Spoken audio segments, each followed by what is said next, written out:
Sorry, for some reason it's not wanting to put up the PowerPoint.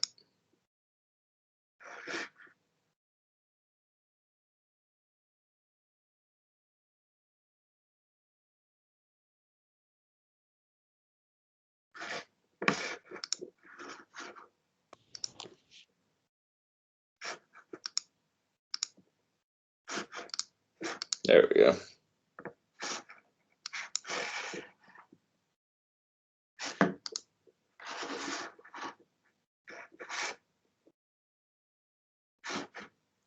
Can everybody but Indigo hear me okay?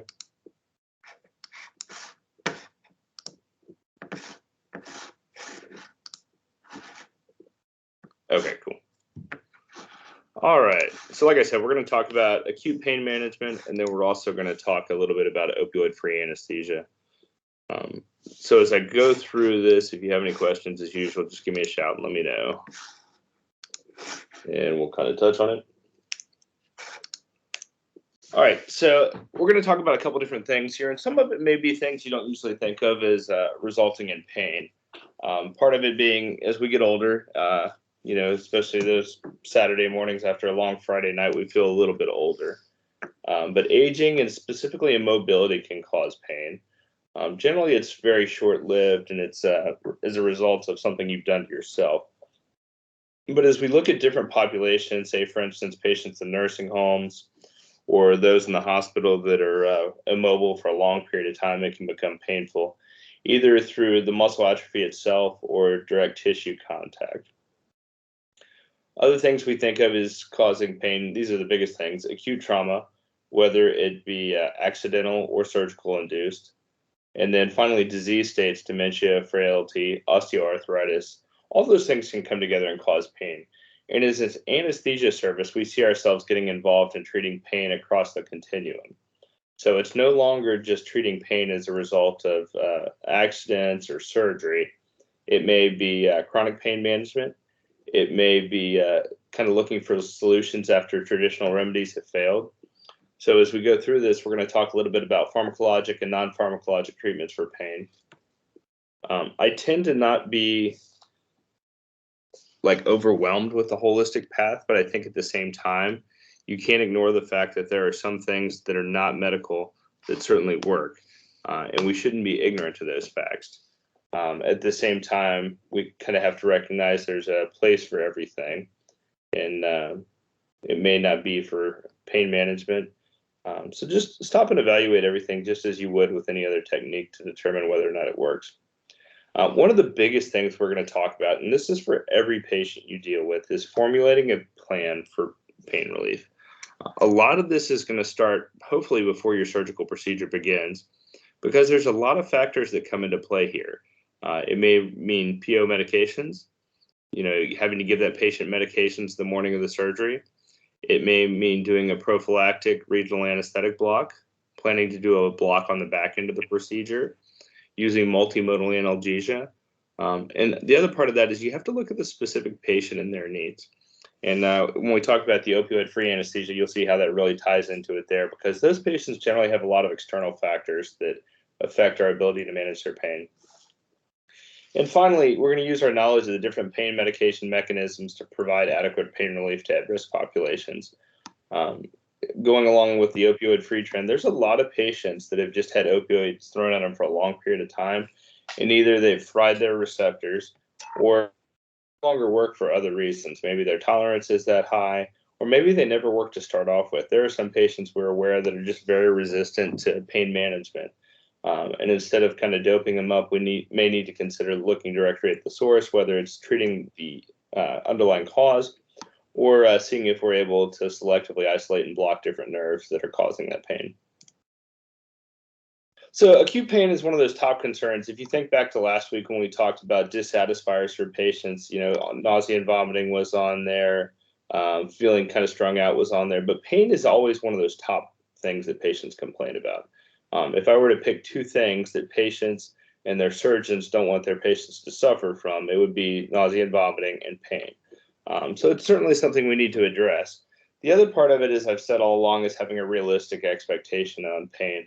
But outside of kind of the mental status, there's physiologic things that come into play. There's cardiac, pulmonary, endocrine, immune, coagulation, and GIG responses. Part of that is just a stress response.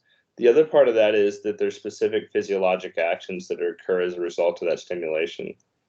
From a cardiovascular standpoint, one of the biggest things we see is hypertension and tachycardia.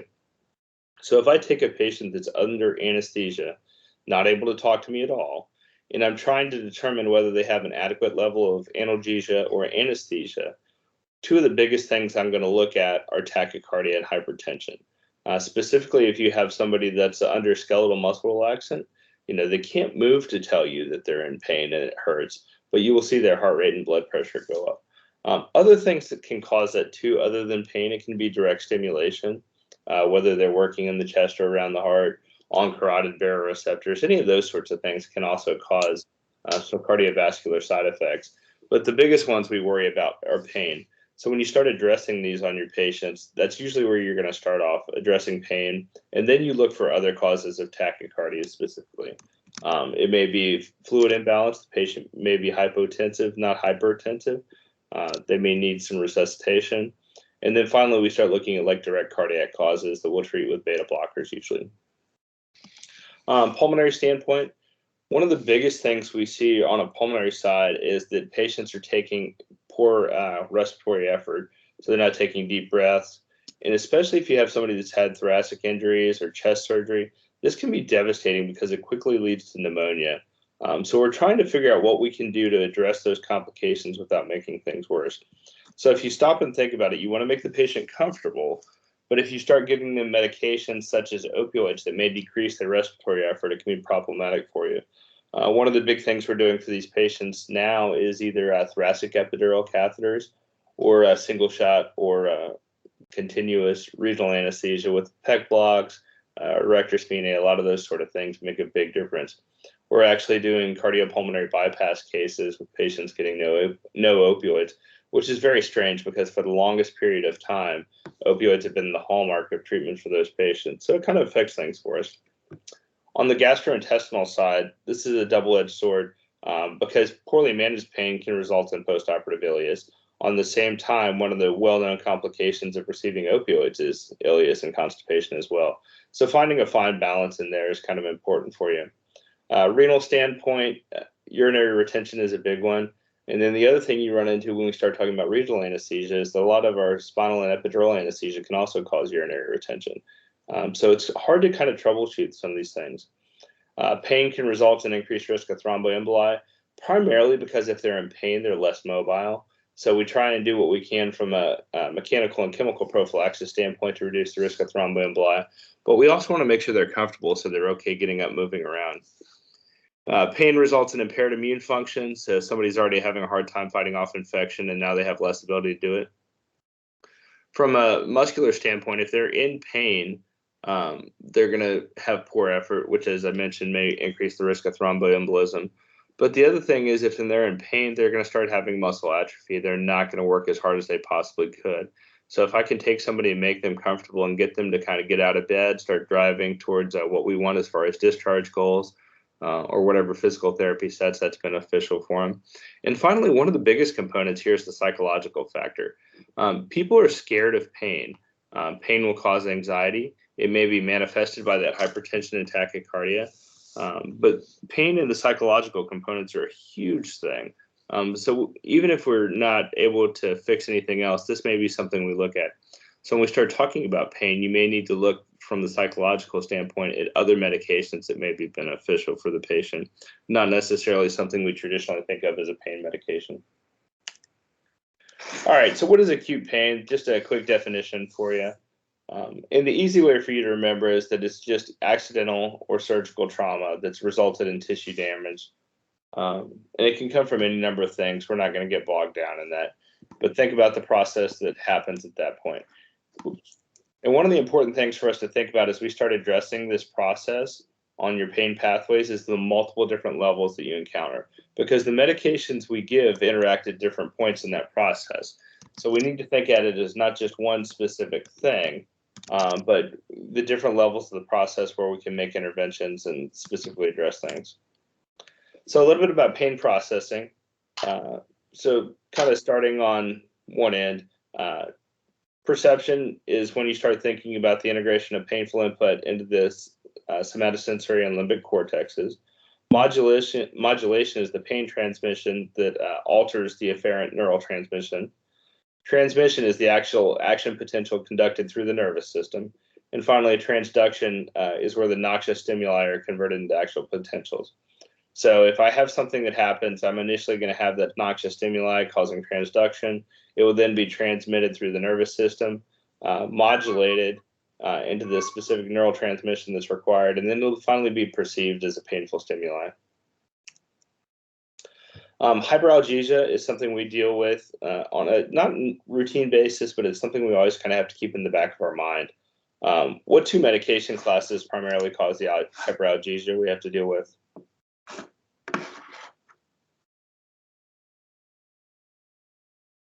Everybody awake this morning? Do opioids cause hyperalgesia?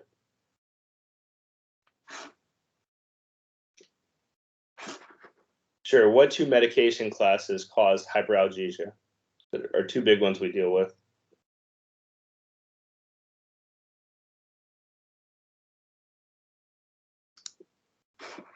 Lots of vague answers this morning. All right, so the two classes of medications we primarily see that cause this are opioids and also ketamine. You may see that again. And one we forget about a lot of times is that ketamine can cause it as well. So opioids and ketamine are the two big ones you're going to see. So our goals of pain control: optimal patient comfort, attenuation of adverse physiologic responses to pain. As anesthesia providers, that's one of our biggest things. Not only do I not want my patient to be in pain, but I don't want to have to deal with the physiologic responses of it, whether it's that tachycardia, hypertension, that sort of thing. So if you think about somebody that maybe doesn't have the greatest heart, they've got bad coronaries, they're not in the best health overall, and I put them under that anesthesia stress test. Change. I'm glad you think it's fucking funny. I'm glad my son's health is something that you can laugh. Put them under that anesthesia stress test, increase their myocardial demand, and now they may actually have some ischemia because I didn't adequately control their pain. So the physiologic responses can often be more problematic than the pain itself. The other thing is prevention of the development of chronic pain syndromes. This is still an emerging field, but we're figuring out that the choice of anesthetic we use initially can play a huge role in how patients deal with things. For instance, we're seeing that patients that receive regional anesthetics for amputations have far better outcomes, and they have less likelihood of developing phantom limb pain and chronic pain syndromes. And that's just one example, but we're starting to see that a lot of these things, and we don't understand why, but different techniques may be beneficial for these patients. The other thing is that as we start using some of the psychological and psychiatric medications earlier on, we're seeing that also helps prevent the development of chronic pain syndromes. And then finally, control of agitation and anxiety, especially in the intubated patient. As I said, they may not be able to tell you they're in pain, but we can recognize it through anxiety and agitation. So how do we attain these goals? The first thing is we talked about earlier is having a plan. Don't just kind of blindly stumble through how to manage your patient. So start off with preemptive and preventive analgesia. So if I'm able to take care of pain before it happens, then it's probably going to be better for the patient. They don't experience those physiologic strains that we worry about. They may not develop that chronic pain syndrome. But the one issue you do run into here is, how do I know the patient is actually feeling pain? I can look at something that looks ouchy to me, but it doesn't necessarily mean the patient is experiencing that. On the other hand, especially if we have patients that start coming out from under general anesthesia, it may become very clear that we've inadequately addressed their pain. So ideally, if we're able to treat it beforehand, that's good for us. So how do we do that? Multimodal approach is kind of the in vogue thing between that and opioid free. And the biggest part of that is looking at different receptors, because we recognize pain happens for a wide variety of reasons. And the other part of that is, even though we're trying to affect all those receptors, for patient-specific components, one receptor or another factor may not work entirely. So if we're able to kind of saturate the patient, we get a little bit better outcome for them. So just kind of hitting on pain, and one of the things I took out here is kind of avoid chronic pain, if you will. and start thinking about it more about persistent pain. So it's pain refractory to initial treatment. We kind of get hung up on chronic pain being those patients that come in and they're in pain all the time. But this may be somebody in the hospital that's had an acute pain experience that never actually resolved. Maybe we weren't able to manage it appropriately. Maybe there wasn't a very kind of solid effort made to do it. A lot of times what you'll see is there's kind of a gap. Patients will have great kind of pain control initially out through the PACU, and then they fall into this pit between the PACU and the floor and what happens after that. Part of it is that surgeons probably aren't real good at managing pain. The floor may or may not be very good at managing pain. And then the other part of that is that it takes a while for us to get back involved in these patients' care. Surgeons will generally try and manage things on their own for a little while before it gets back to us. So some specific disease states that will cause pain. We think a lot of times about degenerative joint disease, degenerative disc diseases. So this kind of ties into that aging. As we start getting a little bit older, things wear out. So whether it's some sort of joint or disc disease, things are breaking down. Patients may require knee replacements. Spinal stenosis can be extremely painful. And as we start looking at these things, you'll see that there's kind of different approaches. One, we have to try and manage the pain initially and acutely, but the other part of that is they usually require some sort of surgical correction. So if I've got somebody that's got a joint that's degenerated, they're probably going to wind up having to have a replacement. If I have a patient that has spinal stenosis, they're probably going to wind up having to have a laminectomy or discectomy or something along those lines, depending on what's going on specifically. Diabetes can be extremely painful. And the other part of that is, even though they have pain, they may not recognize their injuries. So we see a lot of diabetic patients that come in time and time again, not only for pain management, but also for surgical intervention, whether they need to have infections debrided, toes removed, that sort of thing. So get very comfortable managing pain in diabetic patients. Cerebral vascular disease can cause pain, whether it's something as simple as the patient's having some residual pain after a stroke, or something as complex as they're having injuries that result from their inability to kind of function after they've had some sort of insult. Osteoporosis, going back to our joint stuff.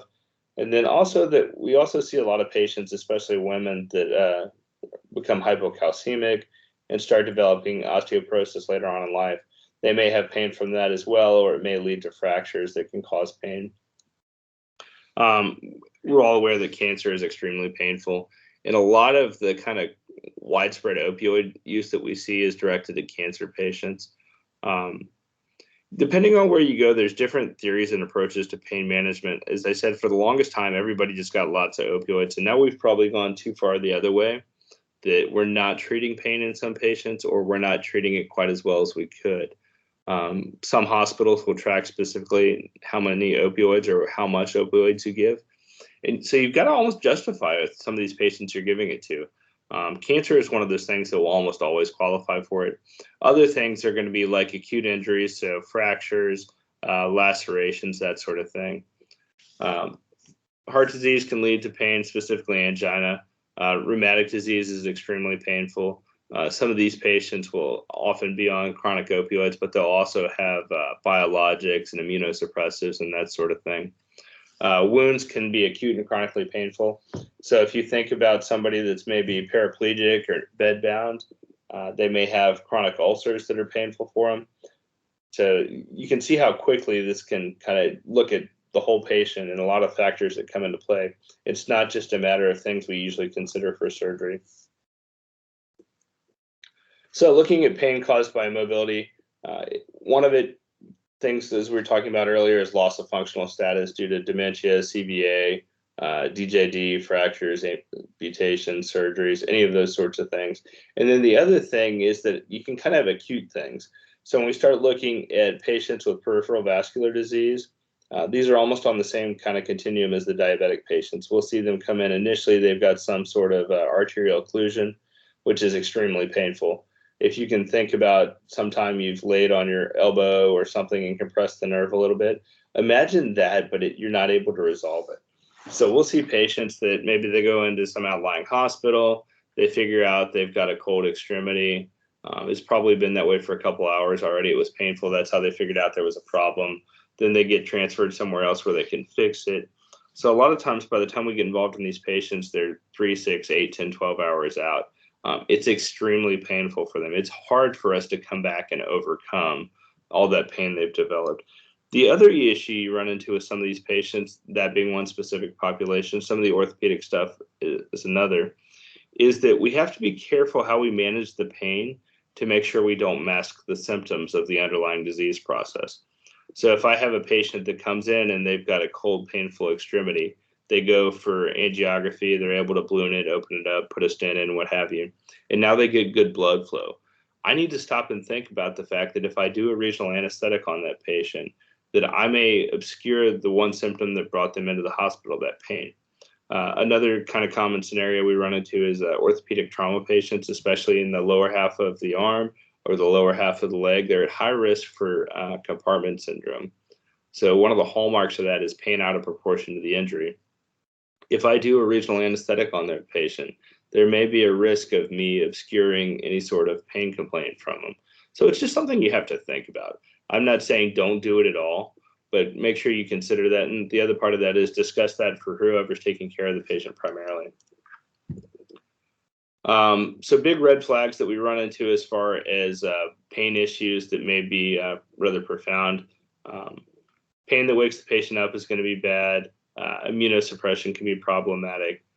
Severe progressive neurologic deficits, going back to the concern for vascular stuff, cold, pale, mottled, or cyanotic limbs, new bowel or bladder dysfunction. So this can be as simple as somebody that's got progressive spinal stenosis, Cauda equina syndrome, or this may be a patient that perhaps I had done a spinal anesthetic on that has not gone away, or an epidural anesthetic on. Patients with severe abdominal pain or signs of shock peritonitis. One thing we need to make sure we're doing is we're looking at all these pain, especially if it's a new onset, is trying to identify why they're in pain. Don't just give medications to mask it. Stop and dig a little bit deeper to see if you can figure out why they're actually having this pain, because we want to make sure that we don't obscure whatever's going on there. Sorry, I'm hopping back through the comments here.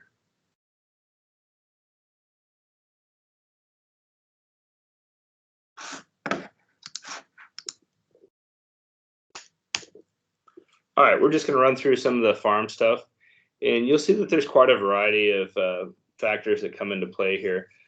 Talking about absorption, so PO medications, especially as we're kind of emphasizing that preemptive analgesia may be beneficial for these patients.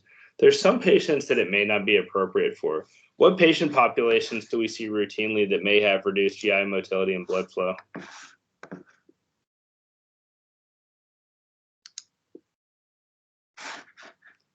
Think about patients that may be treated as almost emergent or high risk for aspiration. Diabetics are a good one. Elderly are another. Another population to think about is patients that maybe their blood flow has been steered somewhere else. So think about those patients that are, maybe they have a fight or flight reflex that's going on. For some reason, they're kind of running on that sympathetic tone. Trauma patients, that sort of thing.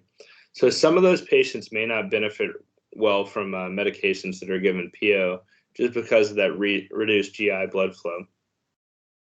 Other things that kind of come into play there, you may have decreased gastric acid secretion. As a result of that, your pH goes up. Medications that are being given may alter the pH. So patients that are on PPIs or any of the sort of medications we get to try and prevent stress ulcers could affect your absorption of medications. And then, as I said, we know that over time we start to have a decrease in absorption. If it's just age, it's generally not a problem, but we know as we get older, there's a lot of other coexisting diseases that come into play. Distribution, this is another thing that can kind of be altered by all those things. If you think about somebody that's grossly fluid overloaded, they may have a lot of extra volume of dilution, but it may not necessarily be useful volume of dilution. Think about that patient, as I said, that's fluid overloaded. They may have lots of extracellular fluid, but they don't necessarily have the protein that we need to transport and bind our medications. The other thing you'll see in these patients is the other extreme, where maybe they're concentrated, they're very dehydrated. So you may have a more profound effect from your medications on some of those patients because they have a reduced volume of distribution. In elderly patients, it's not uncommon for us to see a decreased muscle mass and at the same time see an increase in the proportion of body fat. Total body water decreases and your albumin decreases. I've talked about it a couple times, but there's kind of a growing movement for a lot of these older or sicker patients that they may benefit from getting some albumin earlier on. And that way we know our medications are transported well. We're starting to figure out how much more clear the role for albumin is in wound healing. So it may serve a lot of factors. So don't be surprised if you don't see more of that changing over time.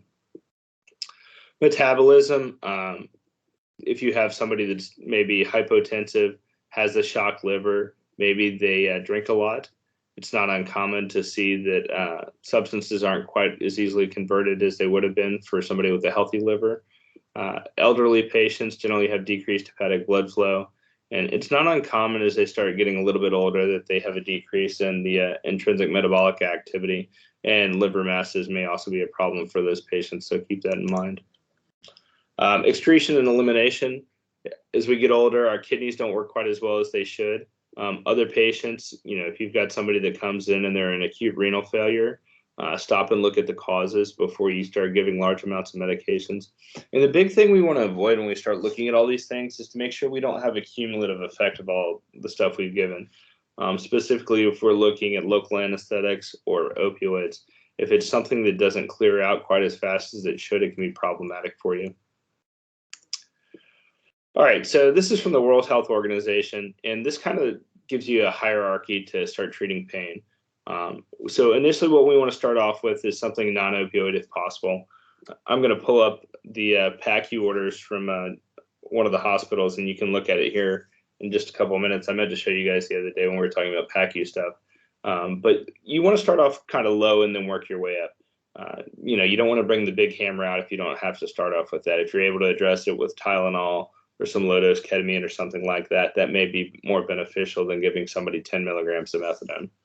So they don't get any better with non-opioid pain.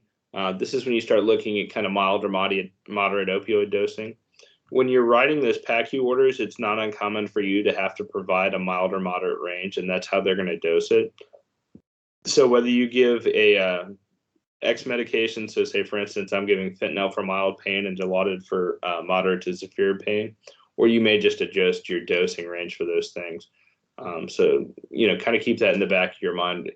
Obviously you don't have to write an order to yourself to do it, but you kind of want to follow those same guidelines, start off low and you work your way up. A lot of times these patients have already gotten that non-opioid medication ahead of time, whether it's Tylenol, ibuprofen, gabapentin, any of those sorts of things. So for us in the operating room, we may skip this step. On the other hand, if this is somebody you think that would benefit from it, we can also look at doing IV forms of PO medication. So IV Tylenol, it's generic now, so a lot of the concerns about it being very expensive have gone away.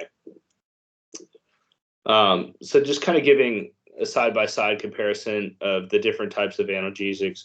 So opioids primarily work centrally, whereas the non-opioid stuff will work a little bit more peripheral. The concern with opioids has always been that there's a risk of addiction, dependence, and tolerance. I did not include those on the non-opioids, but there is a risk of them becoming somewhat addicting. It's just not quite as high. And the reason for that is those patients are getting quite that same euphoria from a lot of the opioids that they do, or from the non-opioids that they get from the opioids. Opioids are generally a little more controlled. So that can be problematic for you, especially as you start looking at where you're giving medications.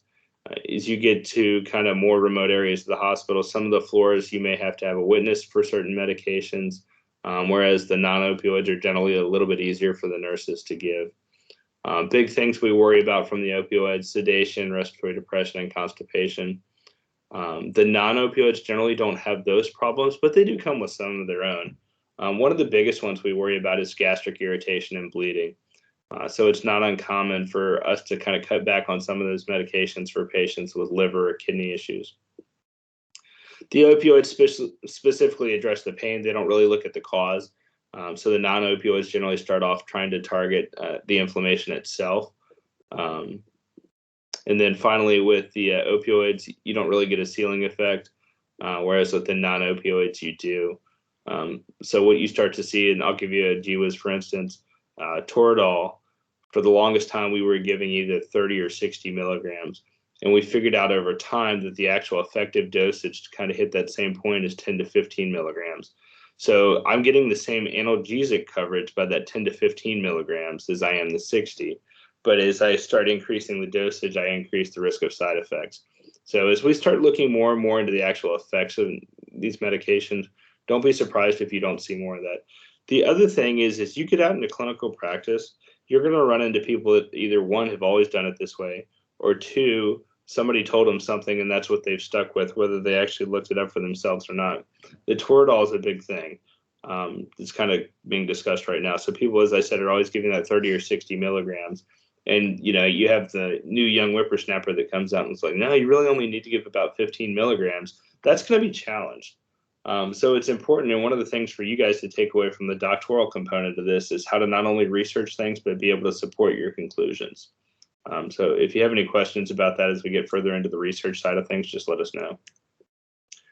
Quick review of the receptors and what actually happens with them. So mu causes analgesia, respiratory depression, euphoria, and reduced GI motility. Kappa primarily causes analgesia, dysphoria, psychosis, delirium, meiosis, and respiratory depression. So the big ones we generally talk about are going to be the mu and kappa. And then delta is finally just analgesia. Quick overview of opioids. They're obviously derived from opium and bind to the opioid receptors and act directly on the central nervous system. So remember, as I was talking about medications there, that a lot of the opioids are going to act centrally, whereas everything else is going to act peripherally. And the overall goal of the opioids is to reduce your perception of pain. So these are some of the more common ones we see. Most of these are available in either PO and IV or just a PO or topical form here.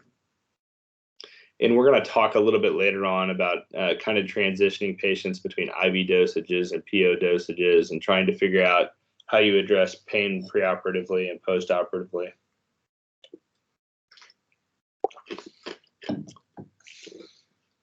So we run into a lot of patients that either cannot swallow or for some reason we want them to be NPO. So we want to think about additional ways of giving medication other than just IV. And we're getting better about this, but we're probably still not where we need to be. So one of the biggest things that we've kind of moved towards was topical or transcutaneous medication administration. So medication patches, especially in people with persistent pain syndromes. Medications that can be given PO can commonly be given rectal. It's not our favorite route of administration, but it is something for you to consider. And then subcutaneous injection. We may be able to give this as a kind of a sub-Q injection and get a longer duration of action for it. Transmucosal, whether it's buccal or sublingual, can be beneficial.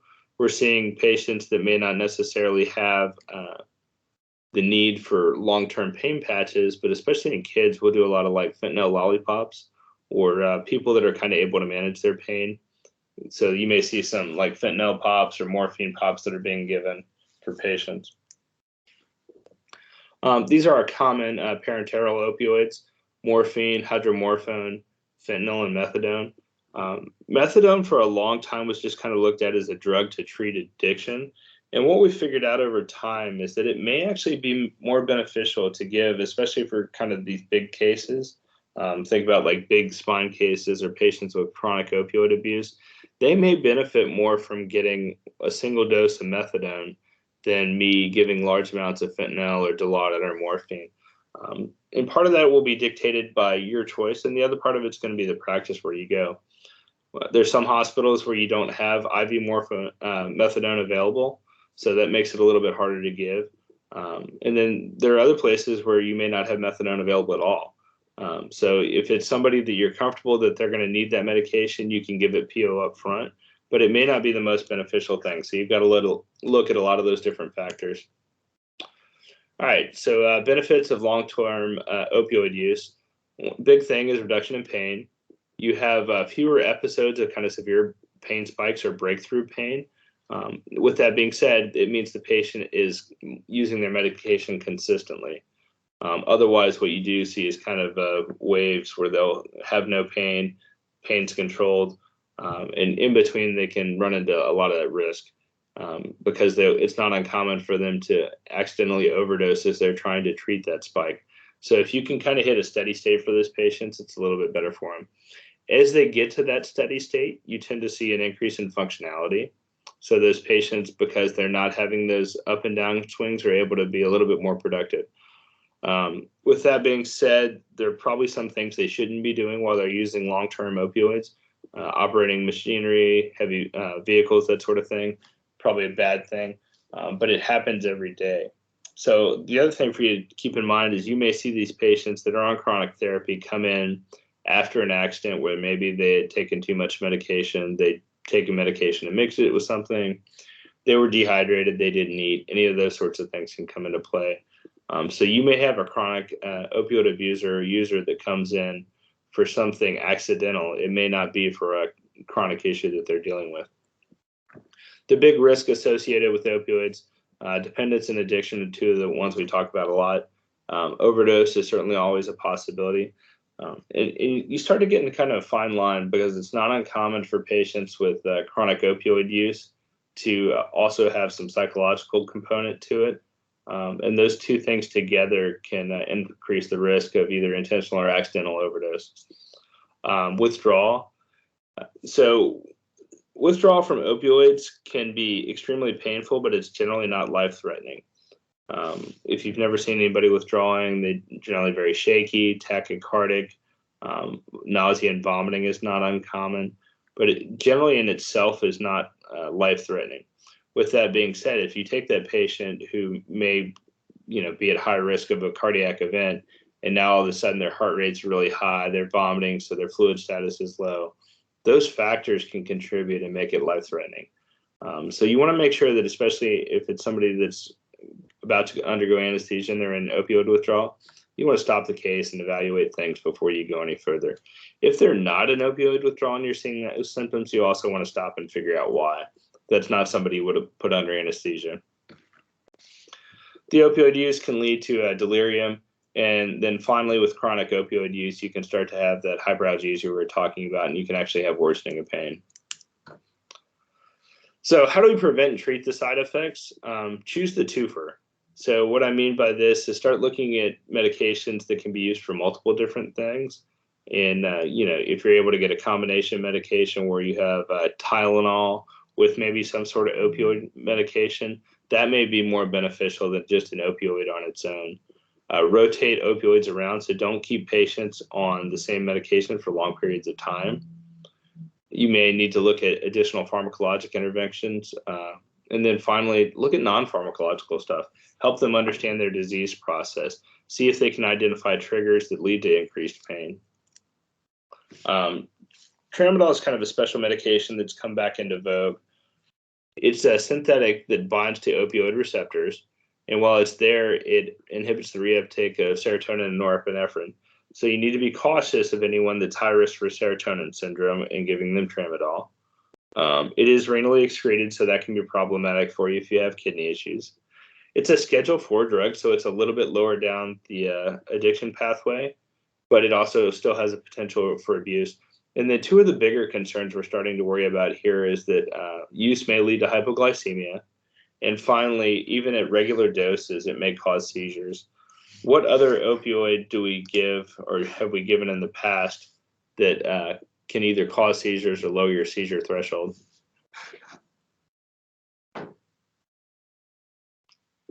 Yeah, Ruben's exactly right, Demerol. So a lot of times we've kind of backed off of giving Demerol. And what is one of the big indications we give Demerol for on the anesthesia side of things? We talked about this last week with our PACU management. Shivering. Exactly. Good job, guys. So opioid-sparing medications, these are medications that we can still use to treat pain, but they're non-opioids. So kind of the classifications here, analgesics, a lot of times they also have anti-inflammatory and antipyretic properties. So Tylenol and Motrin are routinely used not only for pain management, but for control of fever. And they primarily work in the peripheral tissues to inhibit the formation of pain-causing substances. For instance, NSAIDs block the production and inhibit COX, but they don't actually bind to the receptors there. And these just give you a couple more of those. So salicylates, your aspirin. Tylenol has kind of become the first-line medication for all pain, other than those patients where it's high risk, alcohol use, liver or kidney impairment. So they may get Tylenol alone, or they may get Tylenol with codeine, something along those lines. Other things to think about, steroids, and then again, some of the psychiatric medications. So these are just kind of some recommended starting doses for you. And your location will kind of dictate what the common dosages are. You will see, as we talked about a little bit before, that if you're the one that shows up and does things that are different than other people, you're probably not necessarily doing anything wrong, but you're going to be viewed as being incorrect. So big one, Tylenol, we're going to generally give about 1 gram every 4 to 6 hours, depending on your patients. Lots of hospitals have put into place maximum dosage of 3 to 6 grams in a 24-hour period. Sometimes it's patient weight specific, sometimes it's just generally for adults. As far as the NSAIDs, ibuprofen, 200 milligrams 3 times a day. If we're giving ibuprofen, especially if we're giving it with other medications, it's not uncommon for us to come down off that dose. If you look at, quote, prescription ibuprofen, it's generally 800 milligrams.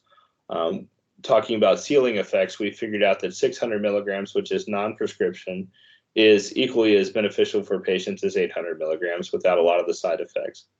But if you're giving it on a scheduled basis, so multiple times a day, you probably want to back down to a lower dosage. Celecoxib, 100 milligrams once a day, naproxen, 220 milligrams twice a day, diclofenac twice a day. So as you can see, these medications may not necessarily just be in the operating room. It's not uncommon for orders to carry over, or for the surgeon to kind of accept those orders for patient pain management after the operating room. Other beneficial adjunct medications, antidepressants, they increase the transmission in the spinal cord to help reduce pain.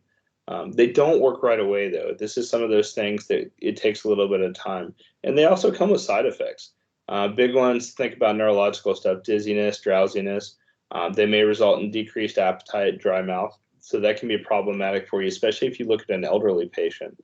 We don't want them to be confused, or they're already confused and make it worse. We don't want them to have any risk of decreased appetite because they need all the nourishment they can get. Other medications that we commonly use, gabapentin is a big one now. We're using that almost on every patient, other than some that are extremely high risk. With gabapentin specifically, there's a slight risk of respiratory depression, especially with long-term use. A lot of the other anticonvulsants, Dilantin, Tegretol, you're seeing those being used more for long-term persistent pain management, not necessarily just in the hospital. And those generally work by targeting kind of the nerve pain. But again, you have a risk of drowsiness, dizziness, headache, and then weight gain as well for those patients. Other things as far as skeletal muscle relaxants, baclofen, Soma, Flexeril, Robaxin has really come into vogue as not having quite the addiction of some of the other ones like Flexeril or Soma. So it's not uncommon for patients to get a PO dose of Robaxin, but it also has an IV formulation available. So we're seeing some of those patients getting IV Robaxin if there's not a PO route available. And, we're primarily targeting muscle pain, headaches, lower back pain. But again, you have those kind of the same side effects, drowsiness, dizziness, dry mouth, and constipation. Finally, topically, capsaicin cream has been used kind of non-prescription for a long time. But if you have small areas, this may be something that's beneficial for you. The issue you run into, especially with the topical stuff, is they have a cumulative effect. So if you're using large amounts of them or trying to cover a large surface area, it can be problematic for you. Imagine somebody that's got 5% lidocaine patches all over their body. They're high risk for lidocaine toxicity, and they don't even realize that they're doing anything bad to themselves. Yes, Indigo, it's capsaicin like in peppers. So the topical ones are generally going to be used for more acute short-term pain. But what you will see, especially talking about lidocaine, is they may be on a lidocaine infusion, whether it's for systemic pain, headaches, that sort of thing. So it may work just as well intravenously as it does topically. Non-pharmacologic considerations.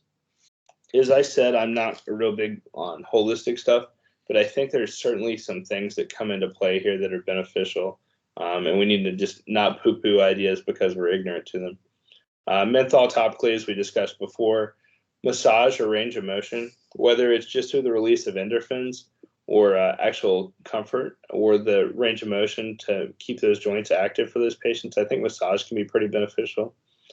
Personally, I'm not real big on them, but I know a lot of people that couldn't get through the week without their massage. Physical therapy is another big one. What we're starting to see now is a lot of patients will go in and have physical therapy done pre-procedure. And as part of that, they come out of the surgery stronger. They're better prepared for what they have to deal with. They've already, increased the muscle mass in that area. They've got increased flexibility.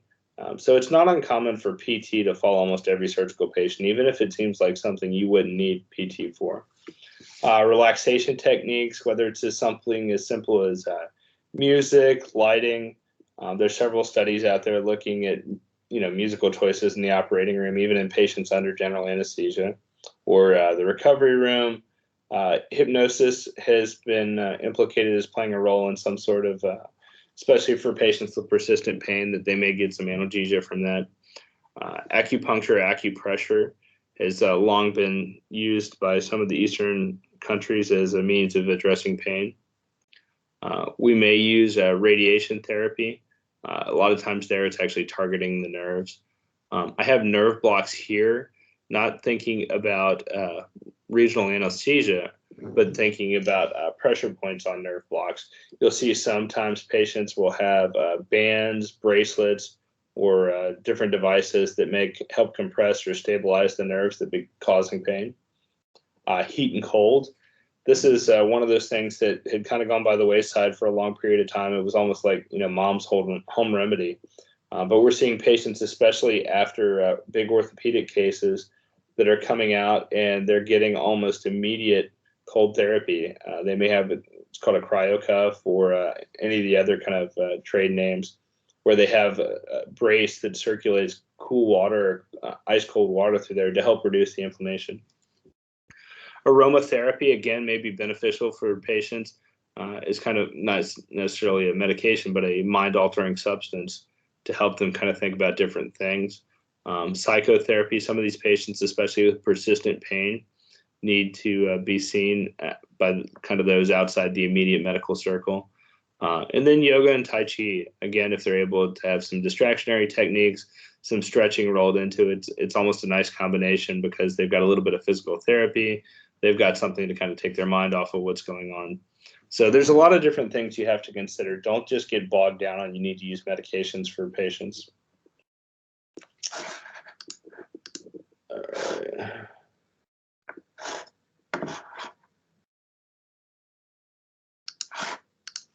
All right, so opioid conversion. So we start to see concerns about using opioids. As I said, there's certainly a role for them, but we also need to consider other medications. But the biggest part we want to see here is converting patients from IV to PO opioids.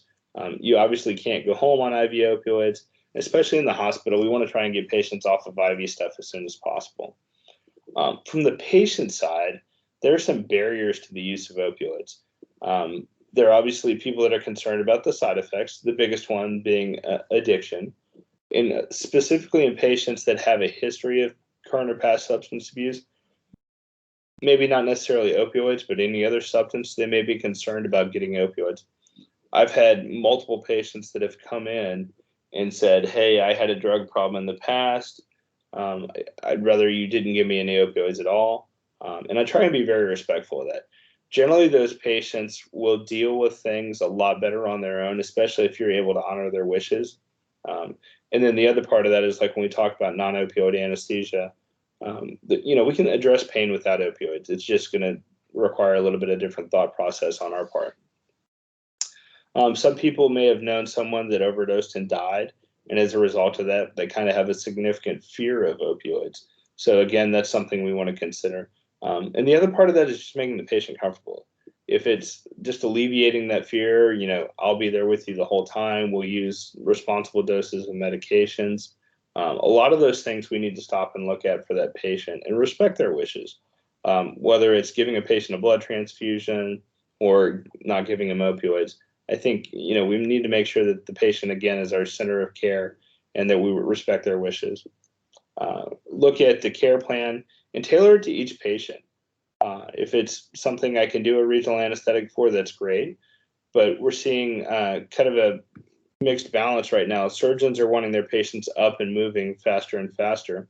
If I give them a regional anesthetic that blocks a nerve that they need for muscle activity, I've caused a functional limitation. So we need to make sure that whatever care plan we develop is beneficial not only for the patient, but it's also achievable. We don't want our anesthetic or our analgesic to result in limitations from the surgical standpoint. And then we know that opioids are probably not the best, especially IV for chronic pain. So when we look at opioid dosing, we kind of got a three-part plan here. You have your initial dosing, which you're going to use to either manage that pain or prophylactically prepare the patient for the pain they're about to experience. We need to kind of have a secondary dose where we titrate it up. And then finally, we need to have the maximum dose or, kind of our ceiling, not necessarily a physiologic ceiling, but a personal limit to where you need to stop. And you have to break this up into a couple different categories because they're very different. The first one being acute pain, which is primarily what we're going to deal with. Then you need to look at persistent pain. This is somebody that's resistant to it for some reason. Maybe they have long-term opioid use. They've kind of achieved a tolerance. And then the last two I almost put together.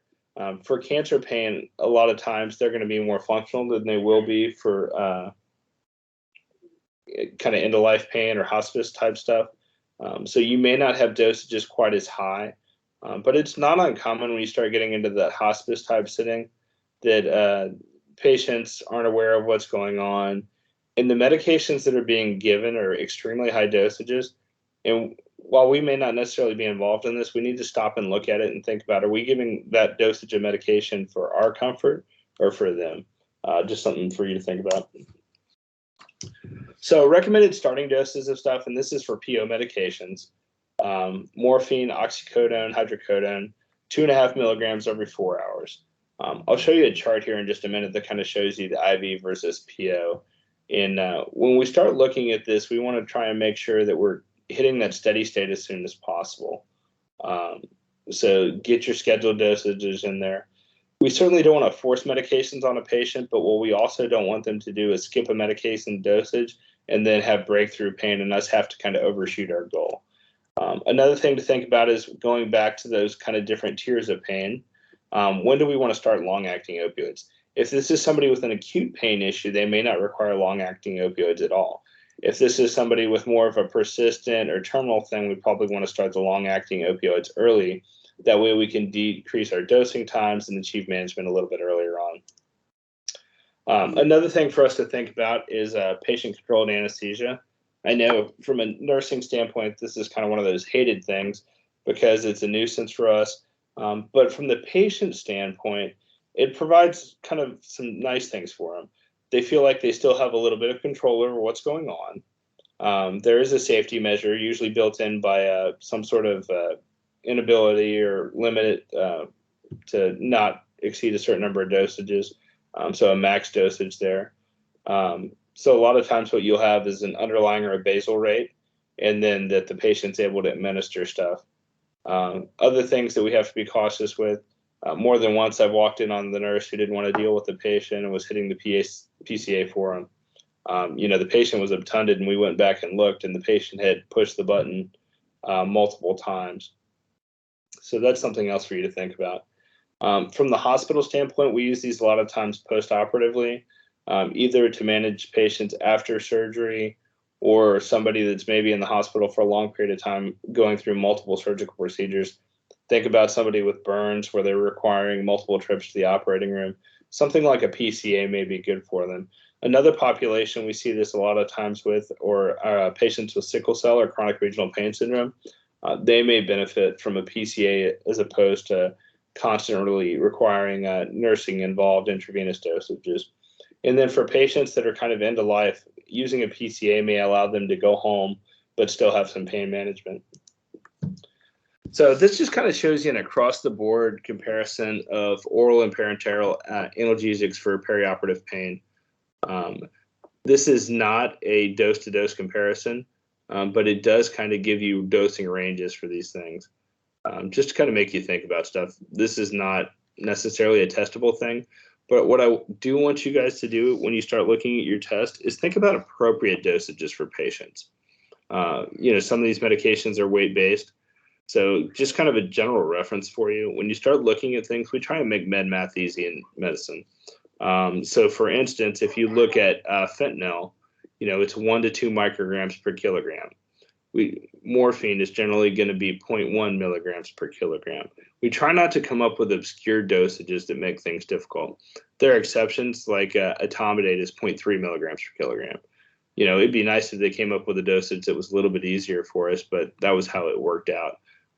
So when you start looking at all these medications, I want you to think about what dose would I give for patient X, Y, and Z in this scenario, because that is something you're going to see on a test, and it will be very clear as far as what medication to give. But remember to tailor it to that patient. So if there are external factors that come into play, take that into consideration as well. So this just shows you a comparison of opioids from IV doses to PO doses. So as you can see, the PO doses are generally going to be about 3 times what the IV dosages, but there's quite a bit of variation as you go from one to the next. For instance, codeine has a very long duration of action. So when you go to a PO formulation, you have to be cautious to make sure that they're not having an excessive amount of codeine sitting around. There was a rash of outbreaks of death in pediatric patients because they were getting codeine cough syrup. And it stuck around for so long that they weren't able to process it out, and they were having respiratory events. So just a general rule here, not true across the board, as I said, but generally going IV to PO is going to be about 3 to 1. All right, so this is kind of what I talked about at the beginning, that you want to make sure that you've got some sort of plan for these patients with pharmacologic and non-pharmacologic patients. I'm going to talk a little bit about some geriatric patients here, because this is generally where we start getting into trouble. Young, healthy people are easy to manage. They respond well to pain. But as we look at the number of patients we see that are elderly, coupled with the external issues, they kind of deserve a special look. So we're just going to look through a couple quick case studies here. Mary's a 70-year-old female that comes in. She's got a past medical history of spinal stenosis with leg pain and weakness. This is a pretty common patient you're going to see. As we talked about, as you get a little bit older, you develop some spinal stenosis. You start to have pain and weakness. So thoughts that should come into your mind when you read this scenario. One, is she already on something? Because a lot of times these patients are going to be on PO pain medications. 2, this is somebody that requires that surgical intervention to be able to relieve her pain.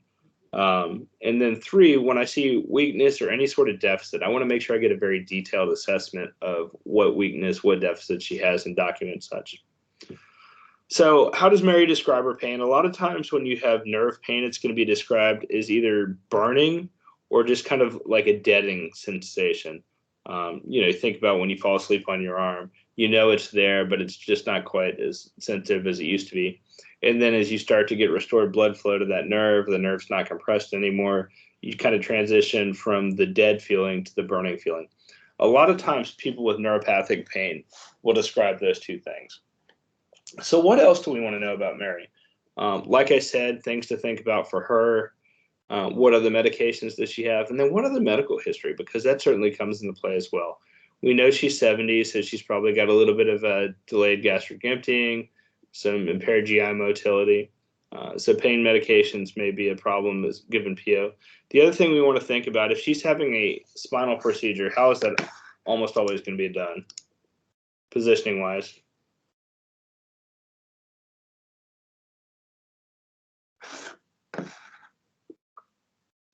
Yeah, exactly, prone. So if I have a patient that's got delayed gastric emptying and I'm giving him PO medications and turning him prone, I probably want to make sure those PO medications are given well in advance. There's quite a bit of difference for somebody that's being laid prone with delayed gastric emptying versus a young, healthy patient that's perhaps sitting upright for surgery. So, you see that as easily being higher risk for aspiration during the procedure.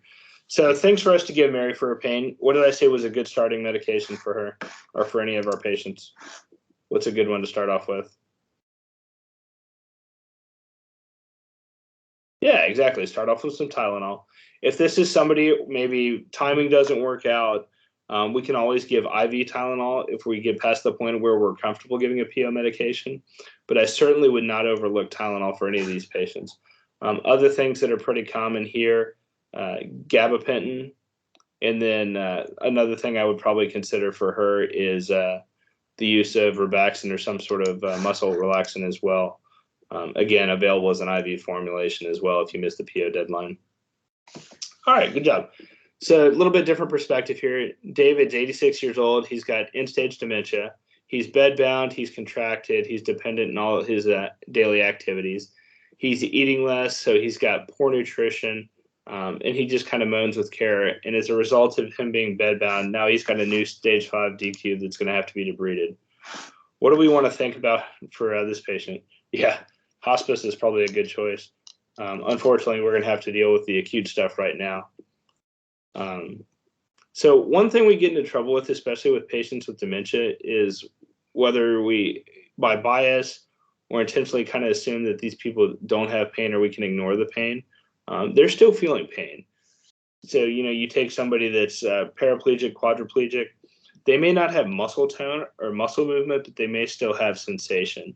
So we want to address these patients' pain just like we would anybody else. So you may not be able to get a description of the pain out of David. A lot of times we will look at these patients and assume they're in pain. They may not be. But just because something hurts us doesn't necessarily mean it hurts them.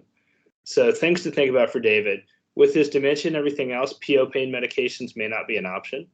So you may have to consider some of the IV formulations for stuff. The other thing to think about with him is he's 86. He's got a lot of medical issues. We want to be very cautious about giving medications that may cause mental depression, worsen his confusion.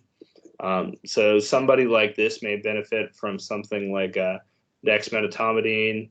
Tylenol generally doesn't have any sort of altered mental status associated with it, so it's probably okay again. I may be a little bit hesitant to give him gabapentin. And some of the psychiatric medications may be problematic as well. All right.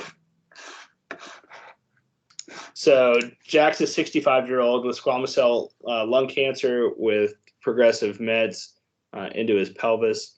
He's got a dull aching pain, 8 out of 10 in his lateral pelvis, and shooting pain that radiates down his leg.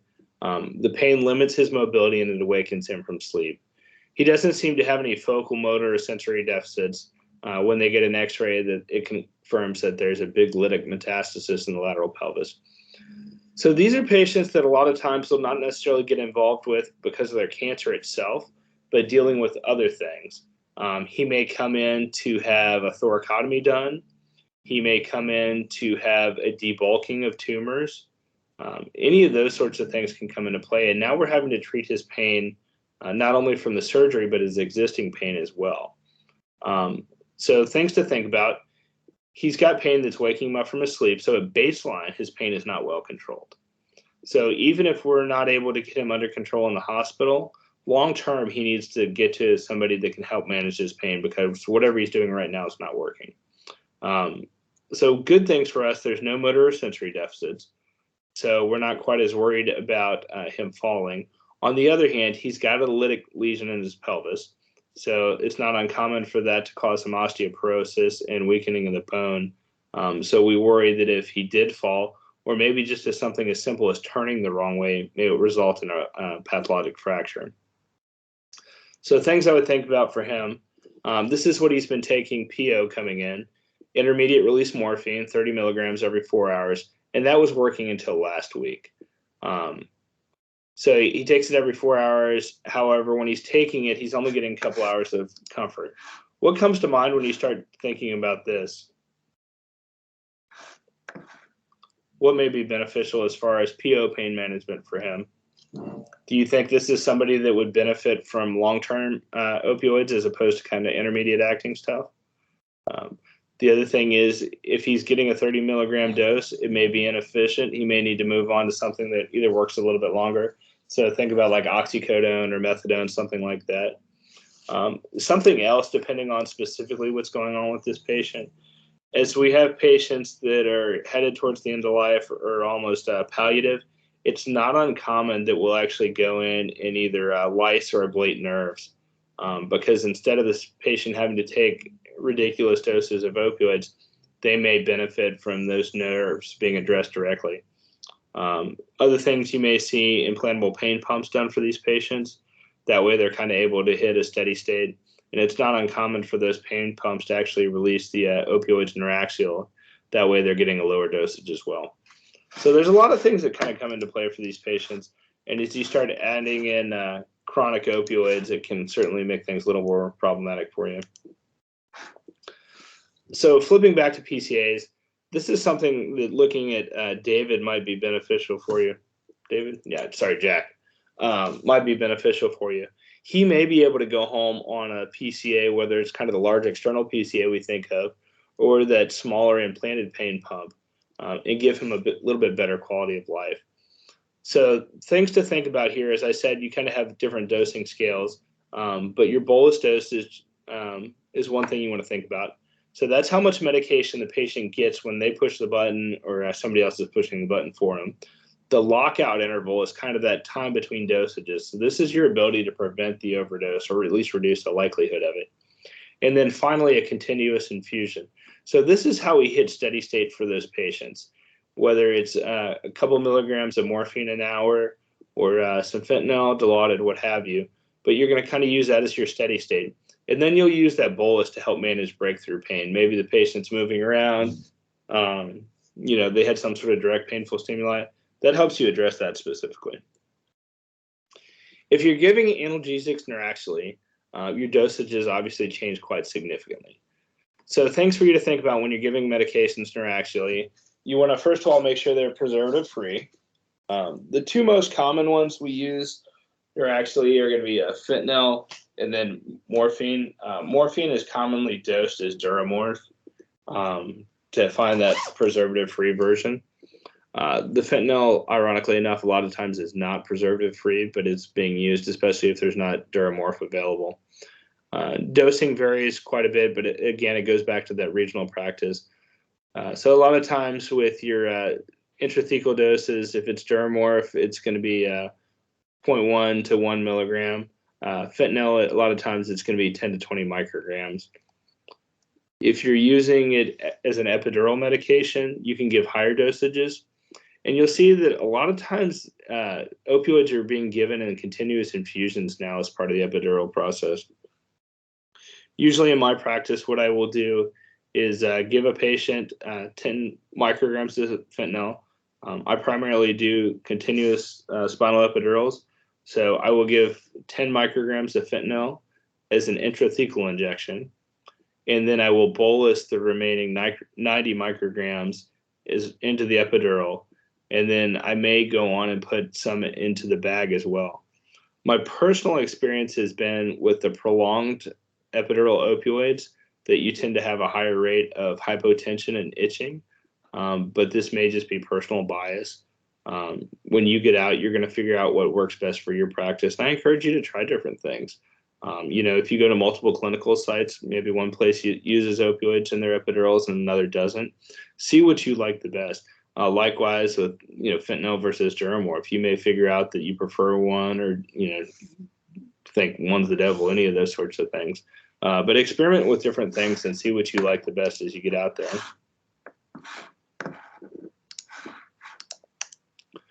All right, so there's some references for you. Anybody have any questions about that? Dr. Cornelius? Yes, ma'am.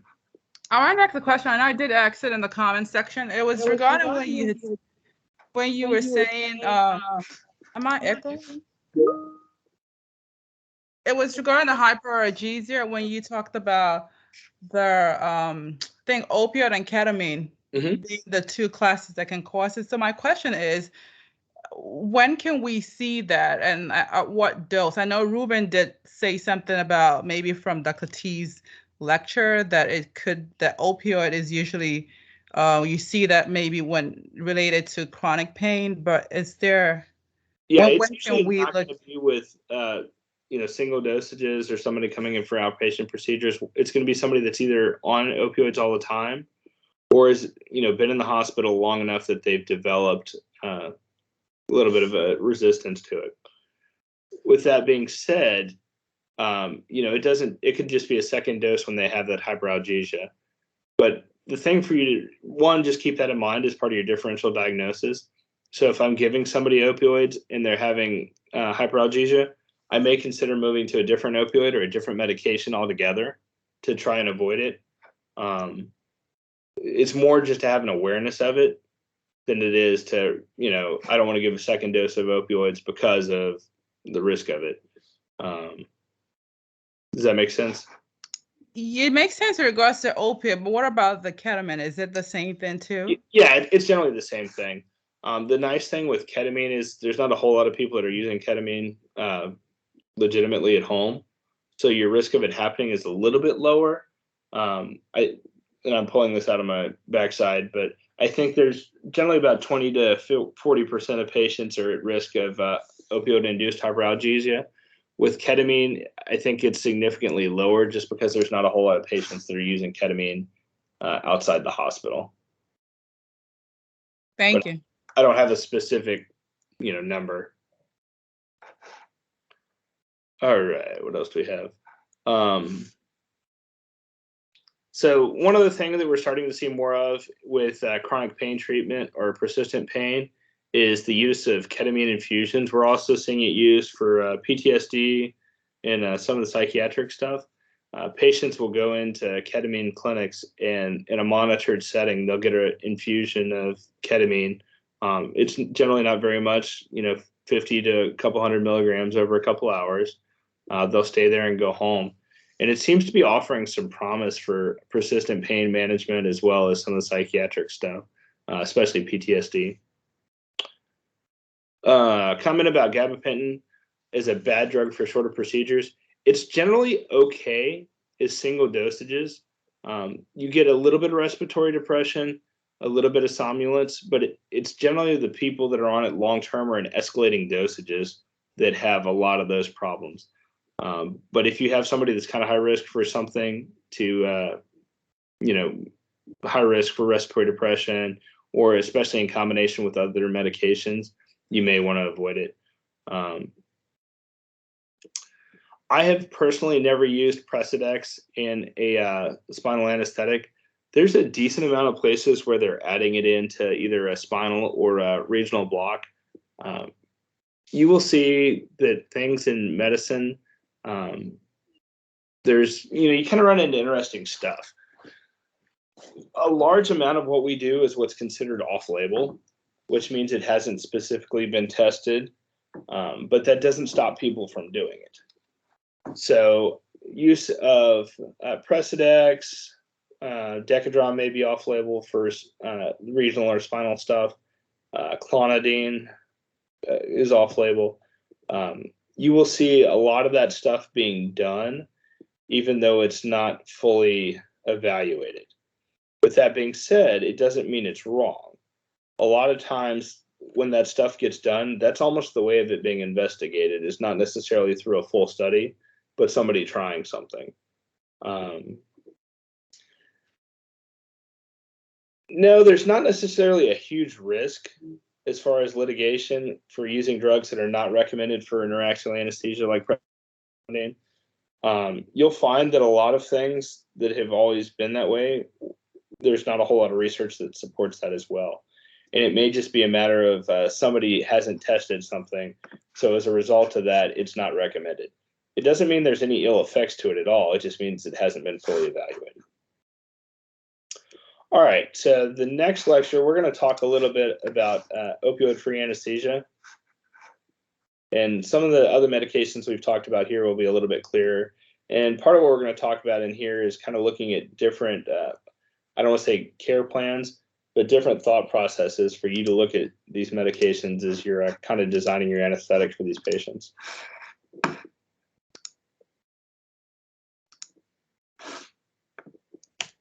All right, and I use the term opioid-free anesthesia here. A lot of times what happens is not necessarily opioid-free, but reduced opioid anesthesia. So opposed to a patient getting 250, 500 micrograms of fentanyl, they may only get 50 to 100. They may get neuraxial opioids as opposed to IV, but it's just something for you to think about here. Again, a lot of this stuff is more for your benefit than necessarily for test stuff, but I want you to think about how you would treat your patients based off of this. So as we discussed when we were going through ERIS stuff, there's a lot of factors that come into play here. So no matter what we're doing, we have to achieve 4 things. We have to achieve anesthesia, analgesia, amnesia, and muscle relaxation. That doesn't necessarily mean I have to give a patient opioids to do any of those sorts of things. It just means that I have to give a combination or a solo medication to accomplish that. So what is opioid-free anesthesia? It's an alternative to giving opioids. It provides benefits to a selective group of patients, and we'll talk a little bit about who may benefit from it. But the big thing that we see out of this is that it facilitates postoperative analgesia with less opioids, and it enhances the patient's recovery after surgery, which is really our biggest overall goal for all these patients. Dr. Cornelius? Yes, ma'am. Hey, we're dragging a little bit. Can we have a few minutes to get a cup of coffee? Yeah, we can pause for a second. All right, thank you. Don't drag.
All right, we'll get started back here. So if you guys really want it to be fun, and it will happen to you without fail, especially if you work nights, you will be in the operating room when your clock changes from, 2 o'clock to 2 o'clock again. So figure out how you document that, especially with computer charting. That's a good challenge for you.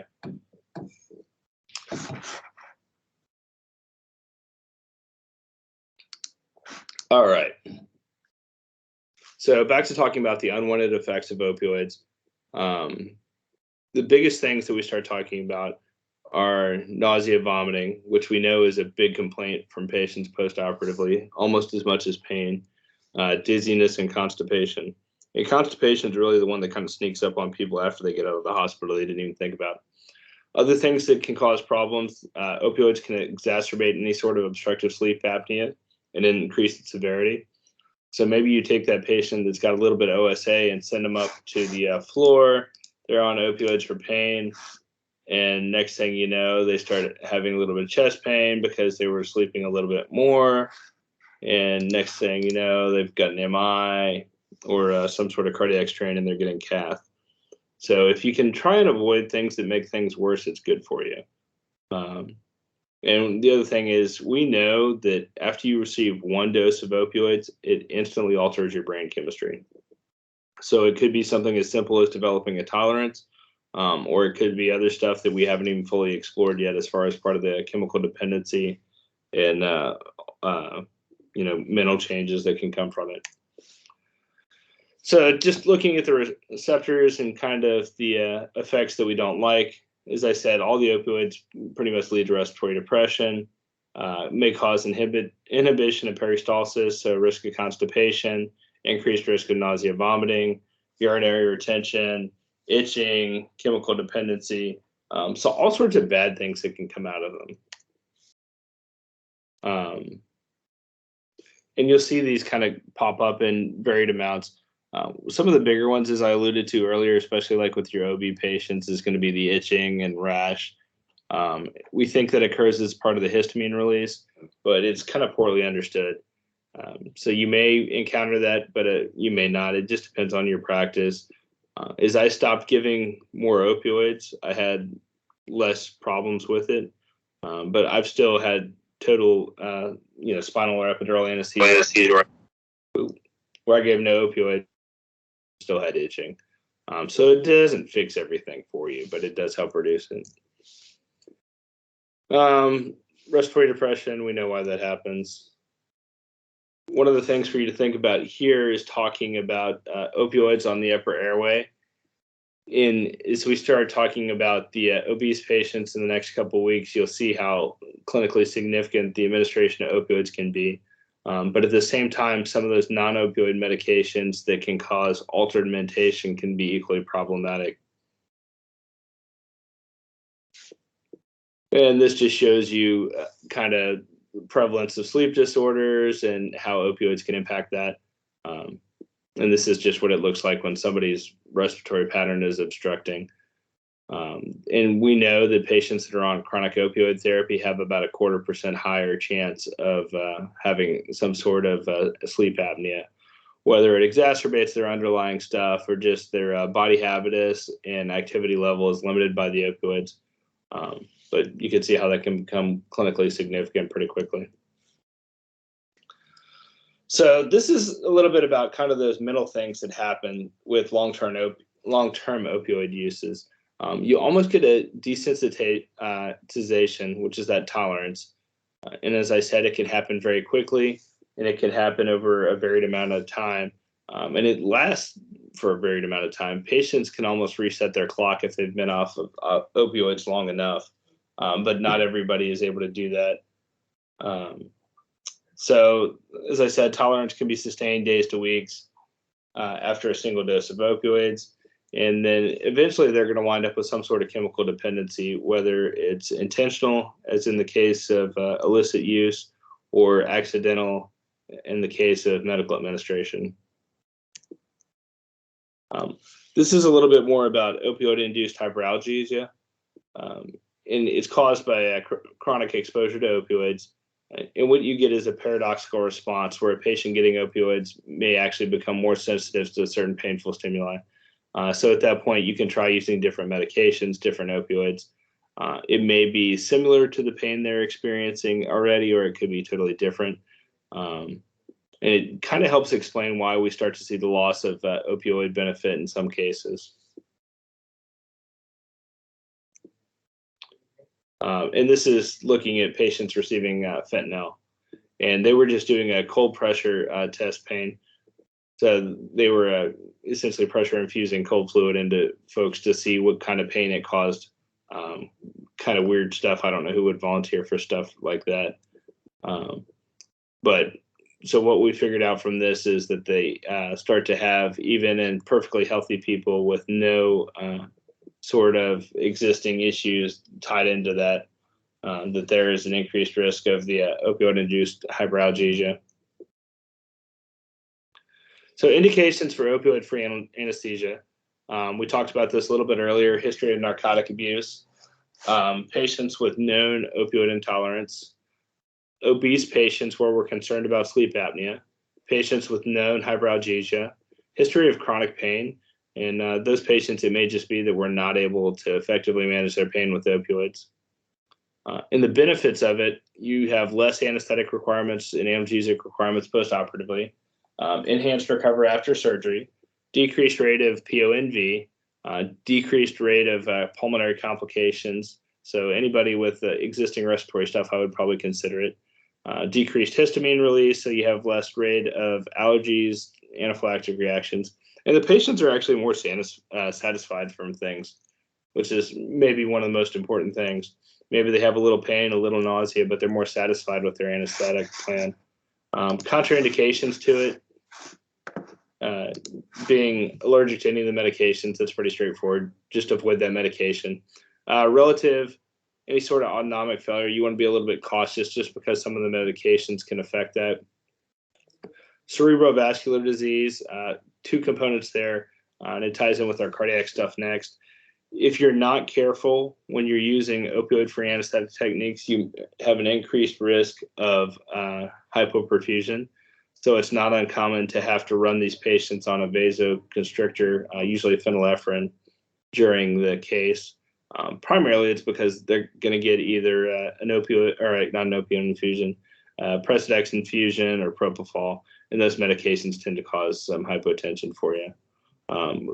Tying into that again, the dexmedetomidine will cause some bradycardia. So if you have somebody with existing bradycardia or heart block, you probably want to avoid that, or make sure you can give medications to keep their heart rate up. Unstable patients are generally not candidates for ERAS protocol, just because there's too many factors there to manage. If you're doing some sort of controlled hypotension technique for minimal blood loss, it may be okay to use. You just have to be very cautious about maintaining your hemodynamics. And then finally, elderly patients on beta blockers, because again, the dexmedetomidine may cause some issues for you.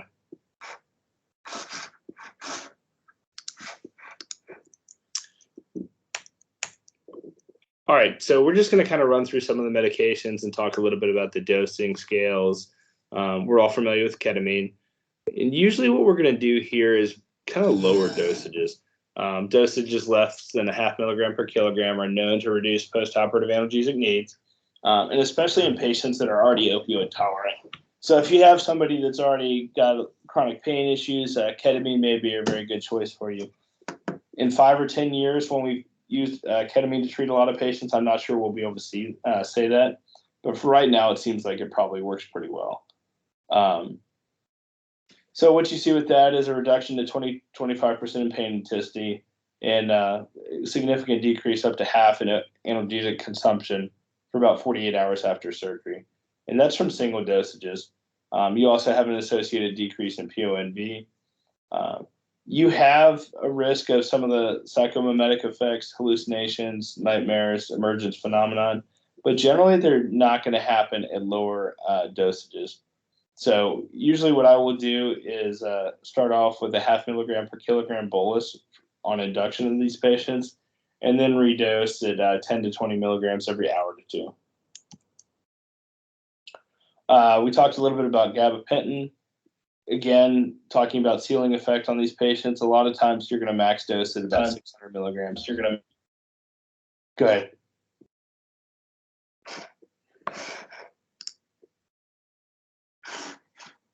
Somebody have a comment?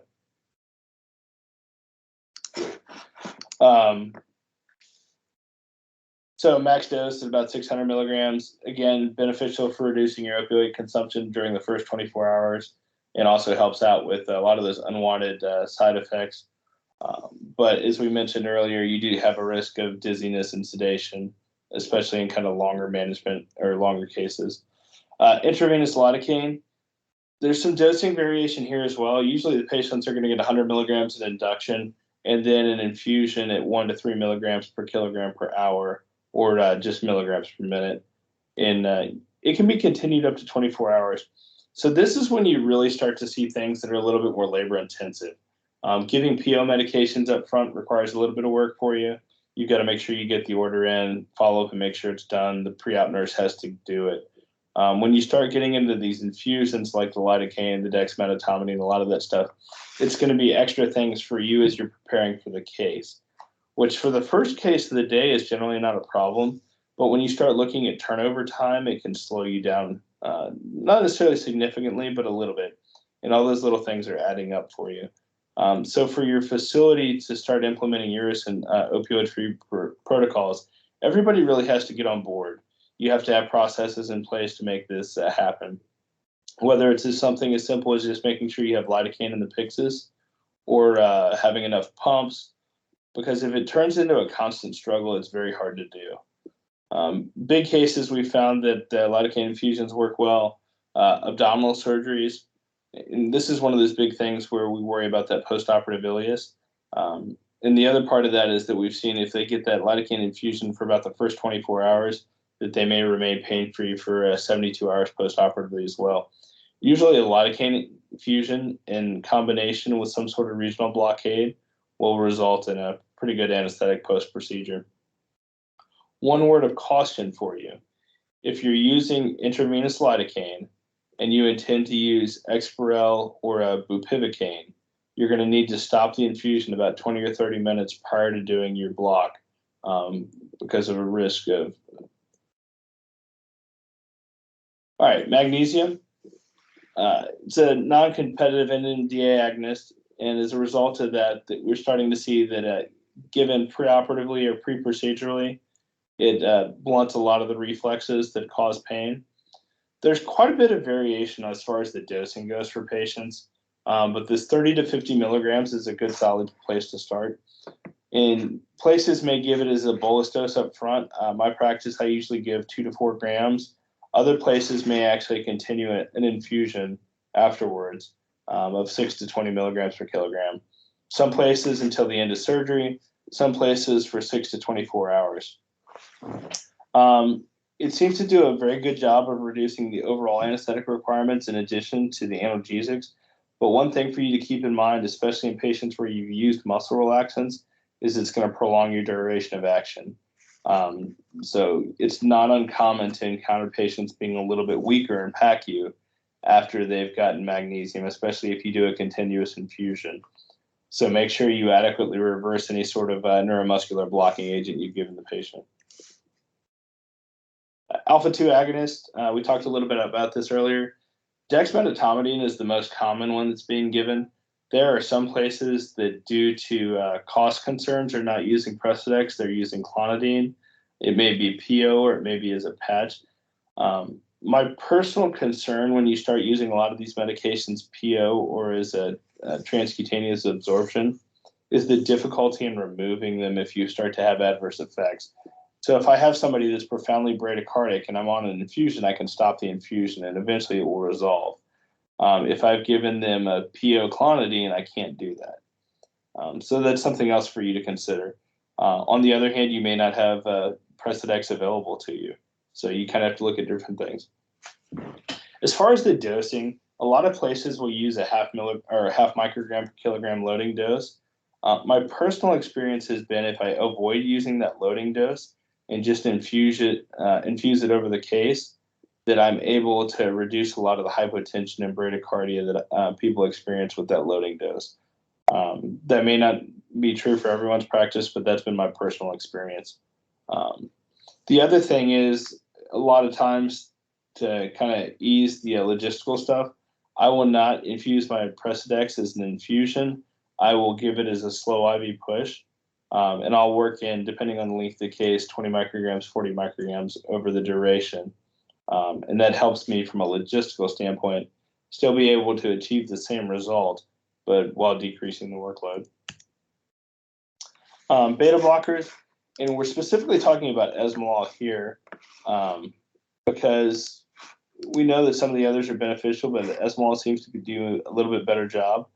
And there's two things here to look at. One, if I'm using a lot of the opioid-free medications, I may start to experience some of the hemodynamic consequences of that. So I may have an increase in heart rate and blood pressure just due to direct sympathetic stimulation, not necessarily due to pain. So esmolol may help out with that.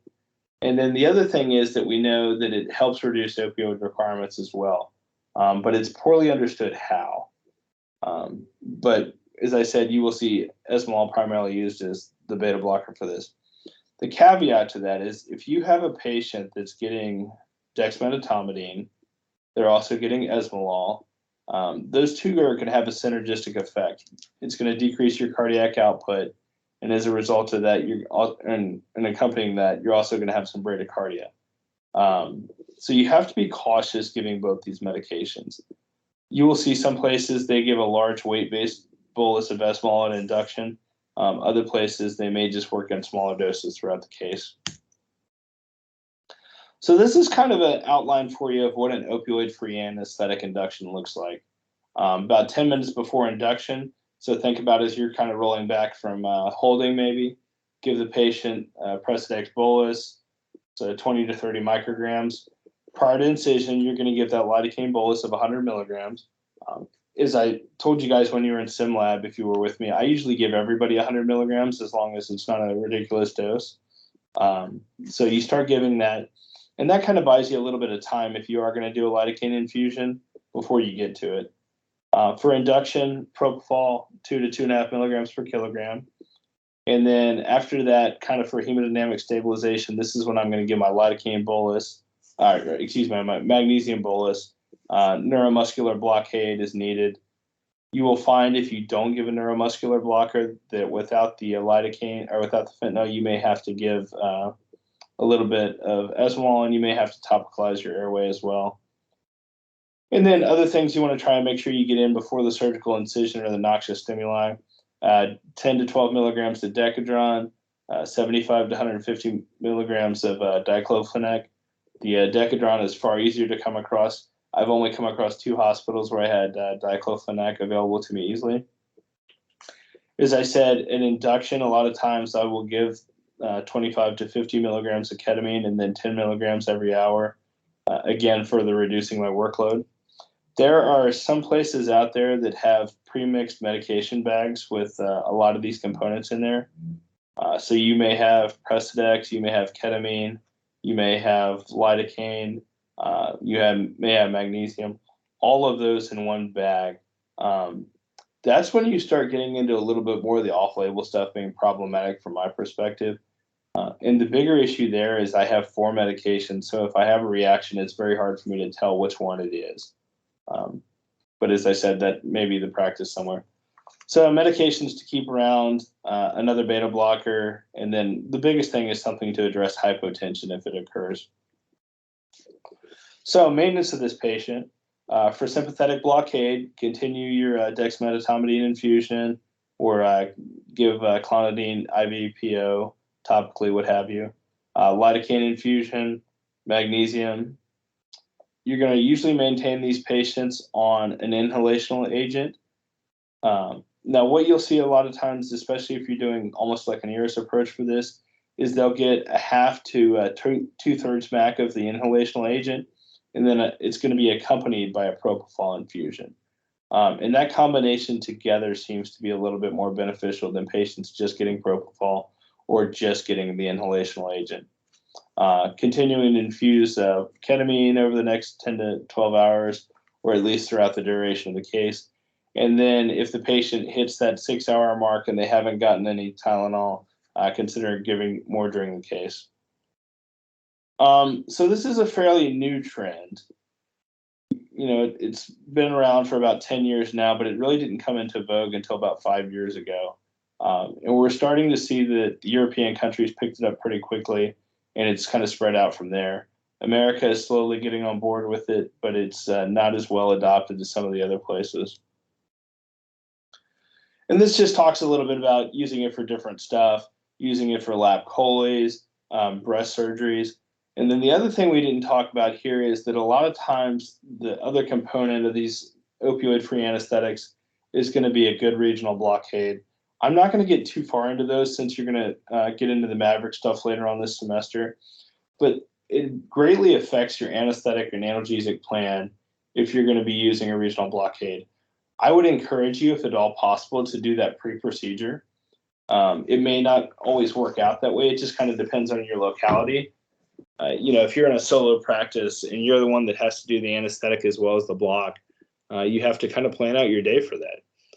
If I worked at one hospital where we primarily did general surgery stuff. There were occasionally other things going on, but so what I may do is have my first block done pre-procedure. So I would get the patient in the room, put them to sleep, do the block.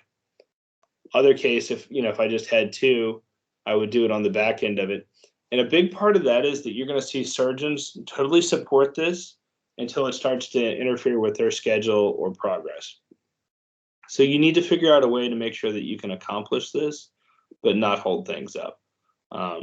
So planning things like that may be the way to do it. Just shows you some more benefits, even in high-risk patients.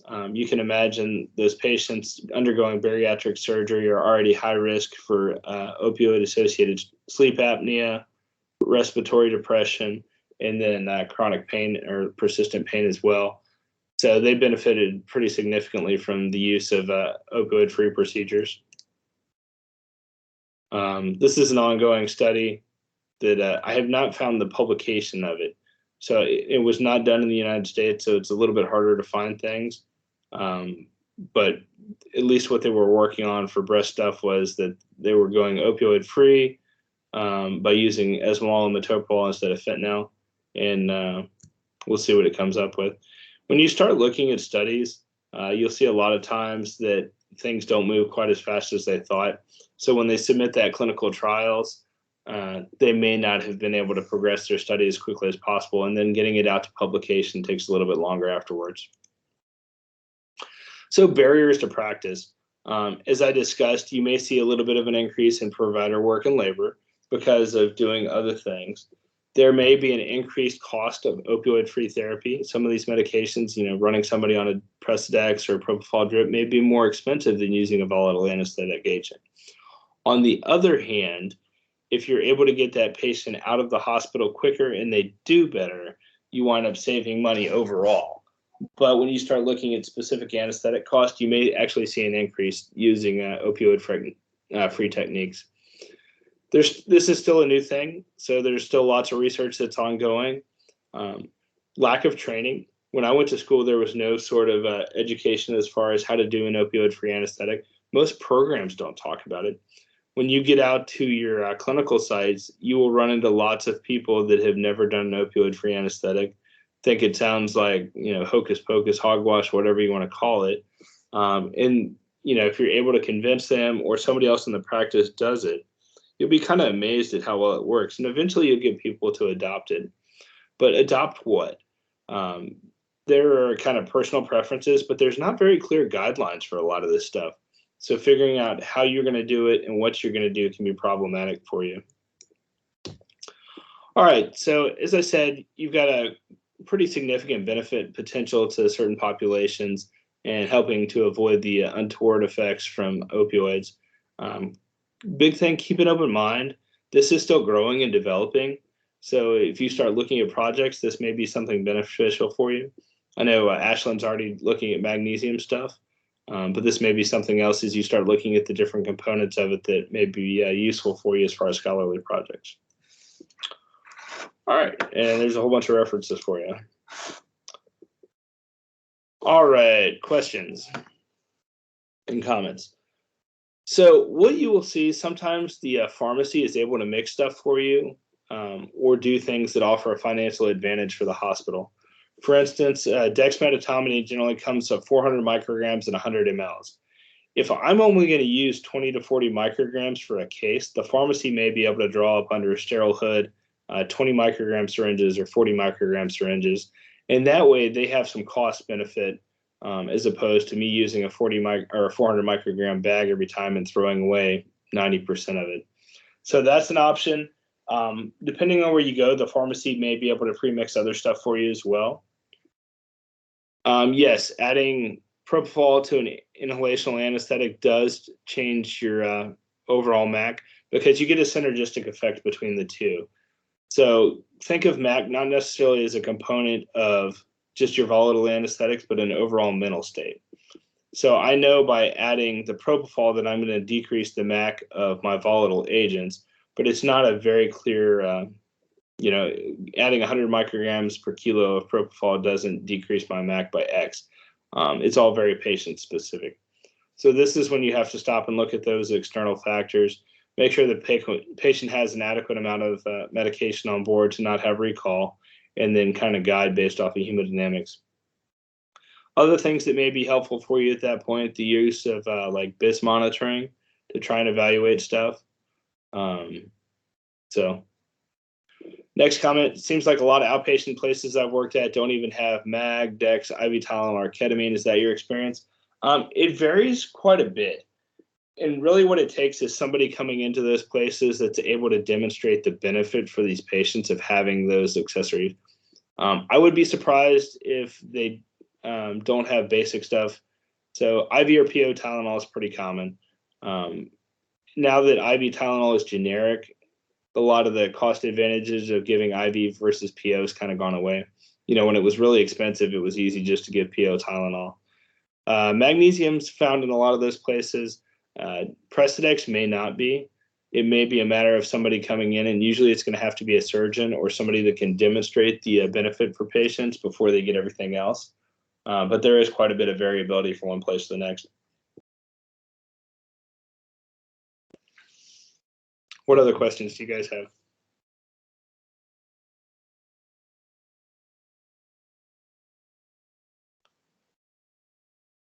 All right, well, that's what I have. There are a couple readings to go with this. Make sure you pay attention. There's some test content in some of those. And I will catch you guys later then.